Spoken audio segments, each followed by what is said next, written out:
Now, Buddhists have a reputation for being peace-loving, yet in today's Focus report, you'll hear how extremist Buddhists are thought to have taken part in the military crackdown in Burma's Rakhine state that's seen more than 400,000 Rohingya Muslims flee to Bangladesh.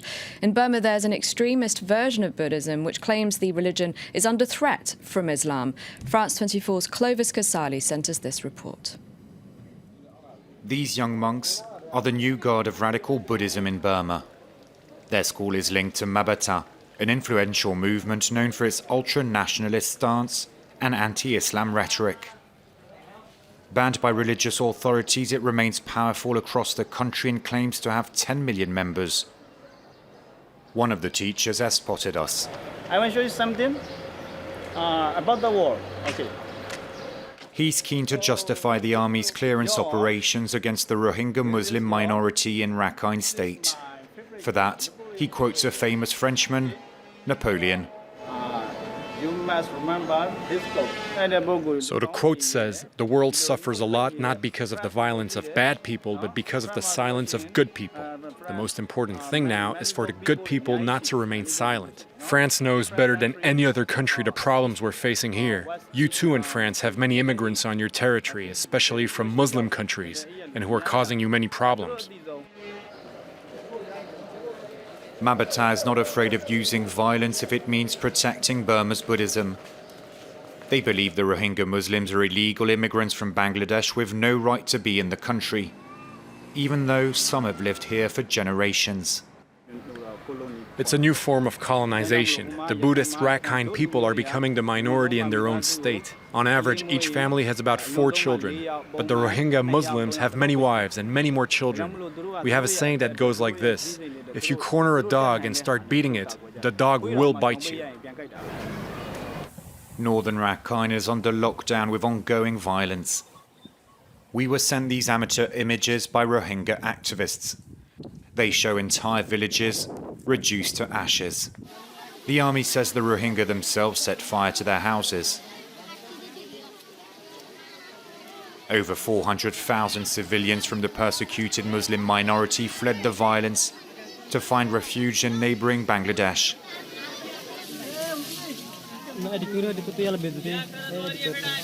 Most of the Burmese support the army that claims it's simply cracking down on terrorists. This man firmly believes troops are doing nothing wrong. Accused of encouraging hate speech against the Rohingya, he was chief editor of Mabata's newspaper until it was banned by authorities. We would criticize objectively the Rohingya, the Bengali terrorists. We also spoke loud and clear about the weakness of our government and parliament. And I guess they probably didn't like that very much. He wrote 3 letters to Aung San Suu Kyi and never got a reply. He has little respect for Burma's de facto leader. As we film his office and he's off camera, he reveals the strong ties between ultra-nationalists and the army.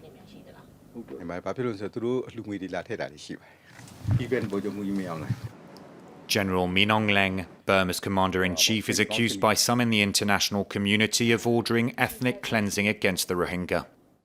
Many Rohingya, Bengali civilians, have attacked Burmese people in Rakhine state. And by doing this, they're providing support and taking part in terrorism. So I do not feel any sadness when I'm told that these terrorists are now being killed. Rohingya is a taboo word. He and others use the term Bengalis. They call for them to leave the country in all of the rallies staged by a controversial figure, Uviratu. His opponents call him the Buddhist Osama bin Laden. Religious authorities banned him from addressing crowds after his speeches were seen as inciting violence. But it didn't prevent him from gathering his supporters when the Rohingya crisis began. Just like the army, he called for a state of emergency in Rakhine. Here, crowds dislike international media and humanitarian workers.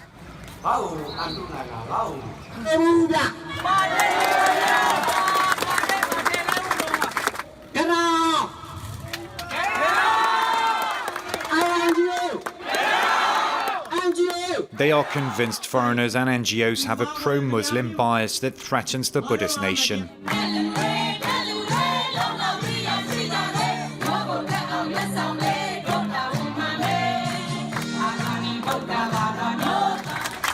Viratu's ultranationalist and anti-Rohingya views are shared by many in the country, much to the despair of Zhao Min. This Rohingya politician has in his office pictures of Aung San Suu Kyi's father, who was Burma's independence hero. Zhao Min was once a close ally of the Nobel laureate, and he spent 7 years behind bars when the two dared to openly oppose the military junta. He's been struggling to sleep in recent weeks and carefully chooses his words when talking about the suffering of his Rohingya brothers. He doesn't understand Aung San Suu Kyi's attitude. Why should he not know what's happening in a part of the country? I think she knows well. We don't see any better future unless there is some change in the policy of Myanmar government or international community came to rescue this Rohingya community. Buddhist extremists are said to be taking part in the violence, helping security forces with the crackdown. Aung San Suu Kyi has refused to condemn the army that retains large powers in Burma.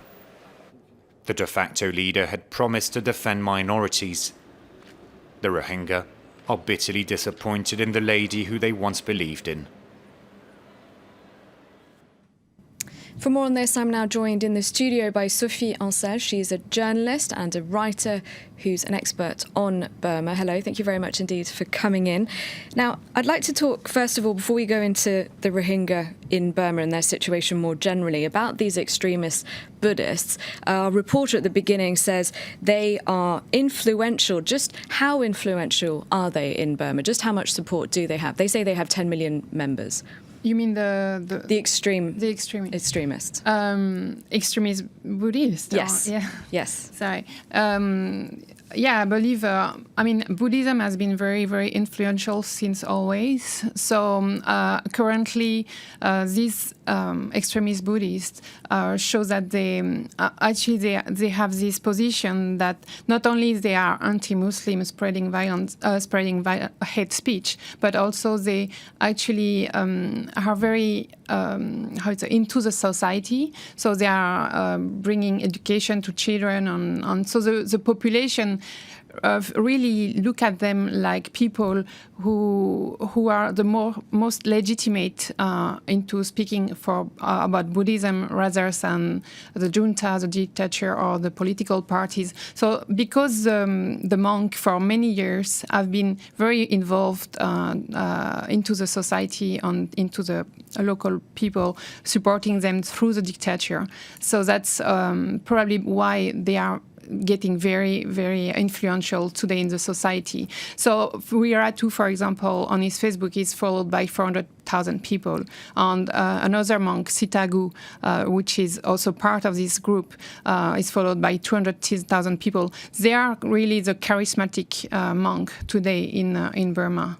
Is it true, though, that there's a link with the army? We heard from one extremist Buddhist in the report saying that there's funding coming from the army and full support for any actions that they take, these extremists. Yeah, we've seen some generals giving money to Sitagu, for example, who has been known as spreading violence also in his speech, which is also one of those monks that most of the Burmese look up into, like they really support him more than Viratu probably. So yeah, I think the generals are very much involved because Buddhism has always been a religion for the state. And the dictature has been also linked into that in the fact that the army, the generals have been also monks themselves through their dictature. So if we rewind a little bit, just how long have the Rohingya minority in Burma been persecuted? It's been since over 1960s, and there has been persecution in 1978, particularly with very big operations of ethnic cleansing. In 1991, there was also a huge one. So through all the last 50 years, there has been a persecution. In 1982, they did put a law so that to officially say that there is no Rohingya in the country, and from that moment they started to put the Rohingya into apartheid states. They didn't allow them to have any rights. They're stateless. They became stateless, they could become educationless, and very much into a genocide since that time, a slow genocide. You say there's genocide happening, not ethnic cleansing, like the UN has said. I said it's a genocide happening particularly since 2012 with a systematic violence against this population on the will to destroy their identity. Aung San Suu Kyi, though, said she, when she was elected, would protect minorities. Recently, she and also a vice president speaking at the UN General Assembly, because she didn't end up going to New York, but he went instead. They both say they don't really understand why there's been an exodus. How do you explain that she could say something like that? Yeah, unfortunately, I think she's just making a pact with the military today, because she also has an agenda, political agenda, more than a humanitarian agenda. And is she either blind or she's totally disconnected to reality? But I think no, she does know what's happening, and she just has a political agenda on this. Just in a word, should she be stripped of her Nobel Peace Prize? Yes, I believe she doesn't serve the Nobel Peace Prize. All right, I'm afraid we ran out of time. Thank you very much, though, for coming in, and thank you for your analysis, Sophie Ancel.